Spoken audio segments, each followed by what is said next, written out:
रावण की लंका चारों तरफ से भगवान श्री राम की सेना ने घेर लिया है। अब बानरों को कोई सीढ़ी लगाने की थोड़ी जरूरत है, और ये तो राम प्रताप बल से युक्त है।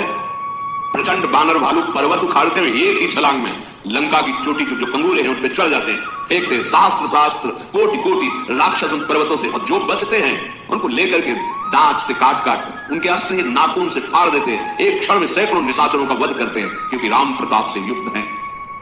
बानर भालू ऐसी फुर्ती से हैं कि ऐसा लगता है एक ही कई रूपों में, अभी यहां अभी वहां अभी वहां अभी वहां। वो निशाचर समझ ही नहीं पा रहे कि मतलब किससे लड़े कैसे लड़े। एक जगह खड़े दिखाई दे तब ना छलांग लगाई, वो उधर देख रहा है, उसको उठा के पटक दिया, मार दिया। ऐसे एक एक निश्चर गई पुनि कपि चले पराई, ऊपर आप हेठ भट गिरे धरनी पर आए।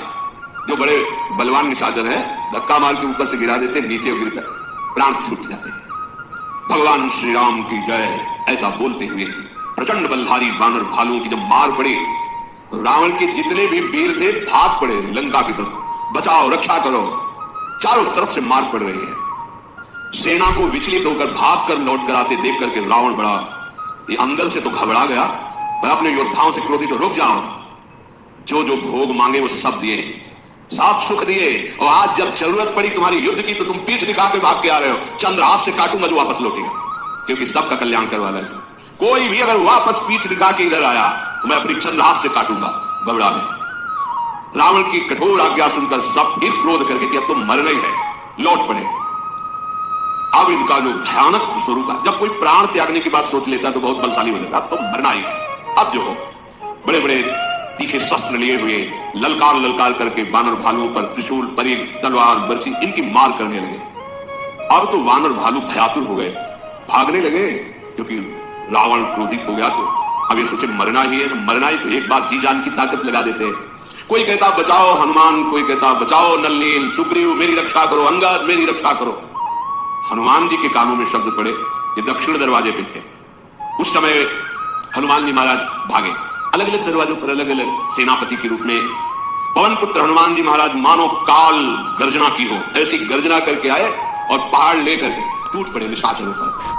मेघनाथ सामने आया, जब देखा कि हनुमान जी महाराज वो भारी होता है, इसकी पत्नी पातिव्रत धर्म से युक्त है सुलोचना, और ये भी बहुत संयमी और तपस्वी है, साधारण नहीं। देवराजेंद्र को बंदी बना लिया, जैसे पक्षी को पिंजड़े में बांध दिया जाता है। जब वो वहां आया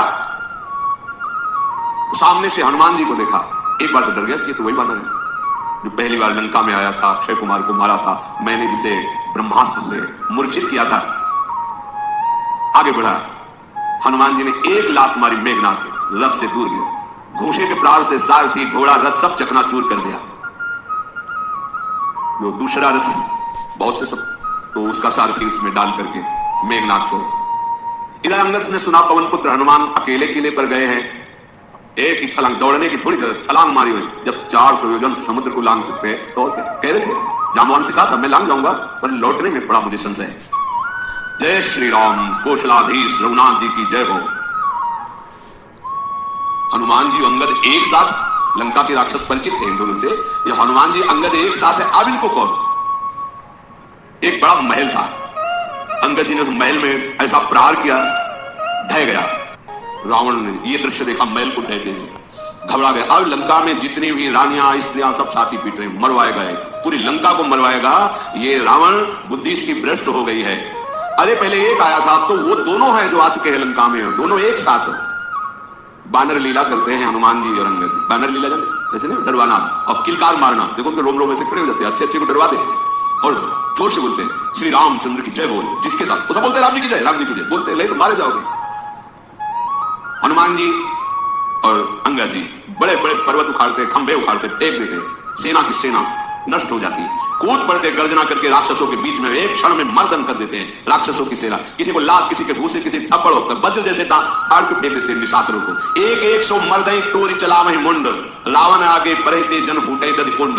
बड़े बड़े सेनापतियों की गर्दन मरोड़कर रावण के सामने फेंकते, जैसे दही से बड़ा मटका फूटे, ऐसे खोपड़ियां वहां पहचान करके बताते जाते हैं वहां, ये आया देखो, ये अमुक आया, ये अमुक आया। प्रधान सेनापतियों को पकड़ करके और उनको पहले घुमाते हैं, एक बार पछाड़ते हैं और रामचंद्र जी के पास फेंक देते हैं। विभीषण जी उनके नाम बताते, प्रभु ये आया सेनापति, ये लंका का ये अमुक सुभट है, ये आया। कुछ की खोपड़ी रावण के पास भेजते, वहां बताते प्रभु ये आया, ये दुष्ट राक्षस आज उस गति को प्राप्त हो रहे हैं जो बड़े बड़े योगी मुनिजन प्राप्त करते हैं। बड़ा कोलाहल मचा हुआ है। देखो, इसीलिए रावण ने कहा तो कोई लौट के नहीं आएगा, क्योंकि सबको भगवत प्राप्ति हो। सब जाओ और जितने भी भगवान के पक्ष के इस समय सब राम प्रताप से, उनके हाथ से भी मारे जाना, भगवत प्राप्ति का स्वरूप होगा। भगवान जो भी निशाचर मारा जा रहा है सबको करुणा करके परम गति प्रदान कर रहे हैं। देहि परमो गति सोजिय जानी, अस कृपालु को कहो भवानी।